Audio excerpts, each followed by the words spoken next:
Hi hello viewers, welcome to inspire India academy. ఉదయం నుంచి చాలామంది అభ్యర్థులు కాల్స్ చేస్తున్నారు. అందుకోసం ఒక వీడియో చేయాలనుకుంటున్నా. జూనియర్ లైన్మెన్లో గోల్మాల్ నిజమేనా సార్? ఈ ఫేక్ డాక్యుమెంట్ల వ్యవహారం నిజమేనా అంటే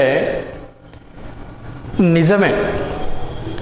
ఇప్పుడు కాదు, 2018 ఎన్పిడిసిఎల్ నోటిఫికేషన్, 2019 ఎస్పిడిసిఎల్ నోటిఫికేషన్, 2022కు సంబంధించి 23లో రిక్రూట్మెంట్ చేసినటువంటి నోటిఫికేషన్ల మీద పూర్తి స్థాయి విచారణ చేస్తే ఎన్నో నిజాలు బయటకు వస్తాయి.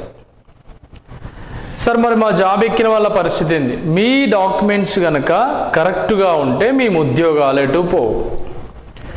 సాధారణంగా ప్రెసిడెన్షియల్ రూల్స్, రాష్ట్రపతి యొక్క నిబంధనల ప్రకారం మనకి ఉన్నటువంటి ముఖ్యమైనటువంటి ప్రధానమైనటువంటి అంశం, ఎవరైతే 1st to 7th వరకు 4 సంవత్సరాల కాల పరిమితితో ఎవరైతే స్కూల్ ఆఫ్ ఎడ్యుకేషన్ని ఆ డిస్టిక్లో వాళ్ళు పూర్తి చేస్తారో వాళ్ళు ఆ డిస్టిక్కే పరిమితం. ఇప్పుడు హైదరాబాద్ వ్యవహారం చూడండి. హైదరాబాదులో పోలీస్ డిపార్ట్మెంట్ రిక్రూట్మెంట్ జరిగినప్పటికీ, కరెంట్ డిపార్ట్మెంట్ రిక్రూట్మెంట్ జరిగినప్పటికీ సాధారణంగా దాదాపు చాలా వరకు నాన్ లోకల్ వాళ్ళు ఆ కేటగిరీలో వస్తారు, హైదరాబాద్ కానీ రంగారెడ్డి కానీ. ఎందుకనంటే చట్టములో ఉన్నటువంటి లొసుగులనే ఆధారంగా చేసుకొని ఇవన్నీ జరుగుతాయి. ఉదాహరణకి 1st to 7th 4 సంవత్సరాల కాల పరిమితి ఒక క్యాండిడేట్ మహబూబ్ నగర్లో చదివాడు. ఏంటి, 4 నుంచి 7 వరకు మహబూబ్ నగర్లో చదివాడు. 1st to 7th మనకి జిల్లాల యొక్క క్రమబద్ధీకరణ తర్వాత వాళ్ళు అంతకుముందు ఇంకొక స్కూల్లో చదివారు. మళ్ళీ 8th to 10th మళ్ళీ ఒక స్కూల్లో చదివారు. ఇట్లా ఈ స్టడీ సర్టిఫికెట్లు అనేవి పాతకాలంలో ప్రైవేటుగా ఉన్నటువంటి ఎన్నో స్కూల్స్ అండ్ కాలేజెస్ ఉంటాయి. అటువంటి పాత కాలేజీలో సర్టిఫైడ్ పొందినటువంటి స్కూల్స్ ప్రస్తుతం నడవని పరిస్థితుల్లో వాళ్ళ అటెండెన్స్ రిజిస్టర్లో దానికి సంబంధించి కొంత స్పేస్ ఎప్పటికీ మిగిలిపోయి ఉంటుంది. ఇది వాస్తవ పరిస్థితులు. దాని లోపల పేరెక్కిచ్చేసి డబ్బులు తీసుకొని వాళ్ళకి స్టడీ సర్టిఫికెట్లు ఇవ్వడం జరుగుతూ ఉంటుంది. ఆ స్టడీ సర్టిఫికెట్లో కూడా అవి గుర్తింపు పొందినటువంటి స్కూల్సా లేకపోతే అవి ఏ స్థాయిలో ఉన్నటువంటి స్కూల్స్ అనే విషయాన్ని కూడా చాలా వరకు పరిగణలోకి తీసుకోకుండా పూర్తి స్థాయి లోపల ఏదో ఉన్నాయా అంటే ఉన్నాయా అన్నట్టుగా తీసుకొని రిక్రూట్మెంట్ చేయడం ఈ యొక్క పరిస్థితికి కారణమని చెప్పవచ్చు. ఇప్పుడు నాగర్ కర్నూలులో ఉందనుకోండి. నాగర్ కర్నూలు డిస్టిక్ లోపల 21 పోస్టులు పడ్డాయి. 21 పోస్టులు ఇక్కడ రంగారెడ్డిలో 51 పోస్టులు పడ్డాయి అనుకోండి.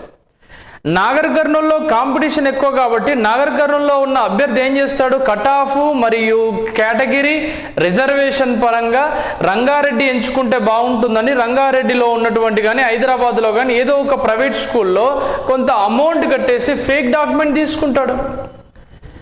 లేకపోతే నాకు లేవు అనే ఒక లాయర్ అఫిడవిట్ కూడా పెట్టి దాని ద్వారా కూడా పొందే అవకాశం ఉంటుంది. ఇటువంటి ప్రక్రియ మూలంగా సాధారణంగా ఈ పరిస్థితి వచ్చింది. ఇది కాదు, రేపు చేయబోయేటువంటి రిక్రూట్మెంట్ గ్రూప్ 4లో కూడా ఇదే పరిస్థితి రాబోతుంది. గ్రూప్ 4లో కూడా చాలా సాధారణంగా హైదరాబాద్, రంగారెడ్డి పరిసర ప్రాంతాలలోని ఫేక్ డాక్యుమెంట్స్ వ్యవహారం కూడా నడవబోతుంది. అంటే ఒక గుర్తింపు పొందినటువంటి స్కూల్ పాత స్కూల్ అయి ఉండి ఆ స్కూల్లో చదివినట్టుగా ఒక సర్టిఫికెట్ తీసుకొని స్టాంపు ఆ రిజిస్టర్లు కూడా మెయింటైన్ చేసుకునేటువంటి పరిస్థితి ఈ రోజులలో తెలంగాణ రాష్ట్రంలో వచ్చింది. అంటే ప్రెసిడెన్షియల్ రూల్స్ అంటే చట్టంలో ఉన్నటువంటి ప్రధానమైనటువంటి లొసుగే 1 to 7th క్లాస్ లోకల్గా పరిగణించడం. స్థానికత ఎక్కడా కాదు, స్థానికతను ఎక్కడా కూడా తీసుకోరు. కేవలం 1st to 7th ఎవరైతే 4 years చదివారో ఆ 4 year యొక్క స్టడీ సర్టిఫికేట్ తెచ్చుకుంటే సరిపోద్ది కదా అన్న ఉద్దేశంతో ఇటువంటి వ్యవహారం. ఇలా ఎస్పీడీసీఎల్ వాళ్ళు ఎన్పీడీసీఎల్ రిక్రూట్మెంట్ వచ్చినప్పుడు ఎస్పీడీసీఎల్ 2019లో కూడా ఎన్పీడీసీఎల్ వాళ్ళు ఇక్కడ ఇవన్నీ కూడా సాధారణంగా జరిగినటువంటి వ్యవహారాలే. కాబట్టి తవ్వే కొద్ది అక్రమాలు కరెంట్ డిపార్ట్మెంట్లో ఇంకా బయటపడేటువంటి అవకాశం ఉంది. కాబట్టి వెయిట్ అండ్ సీ ప్రతి ఒక్కరం కూడా చూడొచ్చు. కాబట్టి ఎవరైనా సరే మీరు భయపడాల్సిన అవసరం లేదు. మీ దగ్గర పూర్తి స్థాయిలో సర్టిఫికేట్స్ ఉండి మీరంతా ఉద్యోగం చేసుకునేటువంటి వారికి ఎటువంటి డౌట్ లేదు. కానీ మీరు ఆ జిల్లాలో స్థానికతని ఒకవేళ వాళ్ళు డౌట్ కనుక రేజ్ చేస్తే మీరు స్థానికతని ప్రూవ్ చేసుకోవాల్సిన అవసరం ఉంటుంది. అలా స్థానికతను మీరు ప్రూవ్ చేసుకున్నంత కాలం మీకు ఎటువంటి డౌట్ ఉండదు. ఫర్ ఎగ్జాంపుల్ ఎలా సార్ అని అంటే, ఫర్ ఎగ్జాంపుల్ ఇప్పుడు కొంతమంది అభ్యర్థులు ఎస్పీడీసీఎల్ ఆఫీస్ చుట్టూ వెళ్ళారు. అది ఒక రకంగా నెక్స్ట్ రాబోయేటువంటి నోటిఫికేషన్లో ఇటువంటి రిమార్క్స్ అనేవి ఉండకుండా కాపాడడానికి అవకాశం ఉంటుందని మనం తెలుసుకోవచ్చు. For example A and B అనే ఇద్దరు క్యాండిడేట్స్ ఉన్నారండి. ఏ అండ్ బి ఇద్దరు candidates for example Nagar Kurnool జిల్లా. ఏ అండ్ బి ఇద్దరు క్యాండిడేట్స్ నాగర్ కర్నూలు జిల్లా అయినప్పుడు ఏకి ఉద్యోగం వస్తుంది, బికి రాదు. కానీ ఏ ఉద్యోగం ఎక్కడ వస్తుంది అంటే హైదరాబాద్లో వస్తుంది. అరే ఎలా వచ్చిందని బి క్యాండిడేట్ అడిగితే నేను ఇలా స్టడీ సర్టిఫికేట్ తీసుకొచ్చుకున్నానంటే ఇప్పుడు బి క్యాండిడేట్ ఊరుకుంటాడా? దాన్ని రకరకాలుగా సాధారణంగా ఆ విషయము అతను తెలిసిన రహస్యాన్ని ప్రతి ఒక్కరికి చేరవేస్తాడు. ఎట్టి పరిస్థితుల్లో కూడా అబద్ధం ఎప్పుడూ కూడా దాగదు. అబద్ధం ఎట్టి పరిస్థితుల్లో కూడా దాగదు. నిజం ఎప్పుడైనా ఖచ్చితంగా అది ఎంత పాతాళంలో ఉన్నా కూడా అది బయటకు వస్తుంది. అందుకే ఇటువంటి స్టడీ సర్టిఫికెట్ల వ్యవహారం ఇంకా ఇంకా ఇంకా ఇంకా డిపార్ట్మెంట్లో మన ఎన్పీడీసీఎల్లో కూడా ఇటువంటి వ్యవహారాలు నడిచినట్టుగా తెలుస్తూ ఉన్నది. అంటే కరెంట్ డిపార్ట్మెంట్లో ఉన్నటువంటి అవినీతి ఇవన్నీ కూడా గతంలో పిల్లలంతా కలిసి ఎన్పీడీసీఎల్ ఆఫీస్ ముందు బల్మూరు వెంకట్ గారి సహకారంతో ధర్నా చేసినప్పుడు ముఖం మీద చెప్పేశారు సీఎండీ సార్ నోటిఫికేషన్స్ ఖాళీలు లేవని. మరి ఖాళీలు లేనప్పుడు ఈ లక్షల ఉద్యోగాలలో 1000 ఉద్యోగాలు ఉన్నటువంటి మన కరెంట్ డిపార్ట్మెంట్లో ఎటుపోయినాయి? అటు ఆర్టిజన్స్ని పర్మనెంట్ చేసినామంటే చేయలేదు, అన్మ్యాన్ కార్మికులను గుర్తింపులు ఇచ్చి వాళ్ళకు రెగ్యులరైజ్ చేసినామంటే చేయలేదు. మరి ఎటుపోయినాయి ఉద్యోగాలు? ఎవ్రీ డిపార్ట్మెంట్లో ఎవ్రీ ఇయర్ రిటైర్ అయ్యేటువంటి వారి సంఖ్య పెరుగుతుంది. మరి రిటైర్ అయినటువంటి వారి సంఖ్య పెరిగినప్పుడు ఉద్యోగాలు కూడా పెరగాలి కదా. ఇటువంటి వ్యవహారాలను రీసెంట్గా కొంతమంది దృష్టికి తీసుకురావడం జరిగింది మన తరపున. కాబట్టి డిపార్ట్మెంట్లో నోటిఫికేషన్స్ పడతాయి, కానీ ఇటువంటి ఫేక్ స్టడీ సర్టిఫికెట్లు పెట్టుకుంటే ఏదో ఒక రోజు బండారం బయటపడడం మాత్రం ఖాయం. కాబట్టి ఎవరైనా సరే ఈ వీడియోను చూస్తున్నటువంటి విద్యార్థులు ఎన్పీడీసీఎల్ పరిధిలో జేఎల్ఎం రిక్రూట్మెంట్ లోపల ఆల్రెడీ అయిన విద్యార్థులకు నేను చెప్పేది ఏంటంటే, మీ డాక్యుమెంట్స్ కనుక కరెక్ట్గా ఉంటే మీరు డౌట్ పడాల్సిన అవసరం లేదు. మీ డాక్యుమెంట్స్ అనేవి స్టడీ సర్టిఫికేట్ ప్రకారం కరెక్ట్గా ఉంటే డౌట్ పడాల్సిన అవసరం. ఒకవేళ స్టడీ సర్టిఫికేట్ పరంగా కరెక్ట్గా లేకపోతే మీరు ఖచ్చితంగా వాళ్ళకు వివరణ ఇవ్వవలసి ఉంటుంది. మేము పలానా డిస్ట్రిక్ట్లో చదువుకున్నాం అంటే ఆ ప్రూఫ్.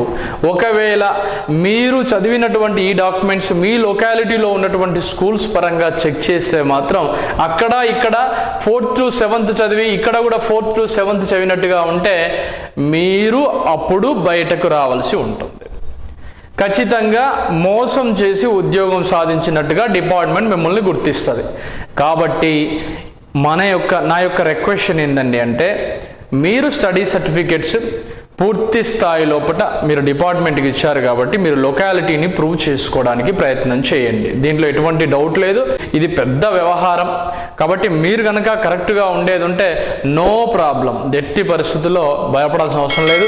ఇప్పుడు రాబోయేటువంటి గ్రూప్ 4 నోటిఫికేషన్ రిక్రూట్మెంట్ అనేది చేయబోయేటువంటి క్రమం ఉంది కదా, ఆ గ్రూప్ 4 కోసం ఎవరైతే ఇటువంటి ఫేక్ డాక్యుమెంట్స్ రంగారెడ్డిలో ఇలా చేసిన వారు ఉంటారు, డిపార్ట్మెంట్ లోపల కట్ ఆఫ్ అనేది మనకి బెటాలియన్ కట్ ఆఫ్ ఉంటుంది, టీఎస్ఎస్పి బెటాలియన్ కట్ ఆఫ్, దాంతోపాటుగా ఏఆర్ కట్ ఆఫ్ అనేది హైదరాబాద్లో తక్కువగా ఉంటుంది. అలా తక్కువగా ఉన్న వాళ్ళు పెట్టినటువంటి ఆ డాక్యుమెంట్స్ వ్యవహారాలు ఏమైనా బయటకు వచ్చేటువంటి ఆస్కారాలు ఏమున్నాయో చూడొచ్చు. ఎందుకంటే ఒకే వ్యక్తికి ఒకటి కాదు ఒక వ్యక్తి ఒకటి కాదు, ఒకటి కన్నా ఎక్కువ డిస్ట్రిక్ట్ లోపల 1 to 7th స్టడీ సర్టిఫికేట్ సంపాదించవచ్చు, పెద్ద కష్టమేం కాదు. కానీ దాన్ని నిజాలు బయట పెట్టాల్సినటువంటి బాధ్యత ప్రభుత్వం మీద ఉంది, డిపార్ట్మెంట్ మీద ఉంది. కాబట్టి పూర్తి విచారణ చేపడితే దానివల్ల మనకి ఎటువంటి ఇబ్బంది రాదు. దీనివల్ల కూడా నాణ్యంగా కష్టపడ్డటువంటి అభ్యర్థికి ఉద్యోగాలు వచ్చే అవకాశాలు ఉంటాయి. ఇది మనం చెప్పేది. ఈ యొక్క వ్యవహారం ఎలా బయటకు వచ్చిందో తెలుసు కదా. ఎటువంటి ఉద్యోగం కూడా నోటిఫికేషన్కి రాకుండా ఉద్యోగం ఇచ్చేసి లక్షల కొద్ది ఉద్యోగాలు రీసెంట్గా బయటకు వస్తున్నటువంటి వ్యవహారంలో ఇవన్నీ కూడా తవ్వే కొద్ది అక్రమాలుగా ఇవన్నీ కూడా బయటకు వస్తున్నటువంటి వ్యవహారం. ఇవన్నీ మనకు పెద్ద విషయాలు. ఇవి మనదేందండి అంటే పిల్లలకు నేను చెప్పే సజెషన్, మీరు ఇబ్బంది పడద్దు. మీరు ఇబ్బంది పడద్దు అంటే మీ దగ్గర 1 to 7th కనుక స్టడీ సర్టిఫికేట్స్ ఉంటే ఆ 1 to 7 స్టడీ సర్టిఫికేట్ జాగ్రత్తగా పెట్టుకోండి. లొకాలిటీని ప్రూవ్ చేసే ఒక సర్టిఫికేట్ కూడా రెసిడెన్స్ సర్టిఫికేట్ అంటాం, దాన్ని ప్రూవ్ చేసుకొని పెట్టుకోండి. దీనివల్ల మీకు ఎటువంటి ఇబ్బందులు అనేవి రావు. ఒకవేళ ఈ వీడియో చూస్తున్న వాళ్ళు ఎవరైనా మేము ఇట్లా చేసామని అనుకుంటే, నేను చెప్పినటువంటి విషయాల పరంగా చేసామనుకుంటే కొంచెం జాగ్రత్త పడవలసిన అవసరం ఉంటుంది. రెండో విషయం ఏంటంటే డిపార్ట్మెంట్ తీసుకునేటువంటి యాక్షన్కి కూడా మీరు బాధ్యులు కావాల్సి ఉంటుంది. ఇదే విచారణ ఎన్పీడీసీఎల్ నోటిఫికేషన్లో చేయాలి. ఇదే విచారణ ఎస్పీడీసీఎల్ నోటిఫికేషన్ 2019లో కూడా ఈ విచారణ కూడా చేయవలసి ఉంటుంది. Inspire India academy RRB ALP electrical trade విభాగంలో కొత్త బ్యాచ్ అనేది January 18th నుంచి స్టార్ట్ అవుతుంది హైదరాబాద్లో విత్ హాస్టల్ ఫెసిలిటీతోని. ఎలక్ట్రికల్ ట్రేడ్ లోపల అది ఆర్ఆర్బీ కావచ్చు, రాబోయేటువంటి డిఆర్డిఓ కావచ్చు, నెక్స్ట్ ఎస్పీడీసీఎల్ ఎన్పీడీసీఎల్ విభాగంలో రాబోయేటువంటి మన జేఎల్ఎం ఉద్యోగాలకు ఖాళీలు అనేవి బయటపడతాయి. ఇప్పుడు ఖాళీలు బయటపడతాయి.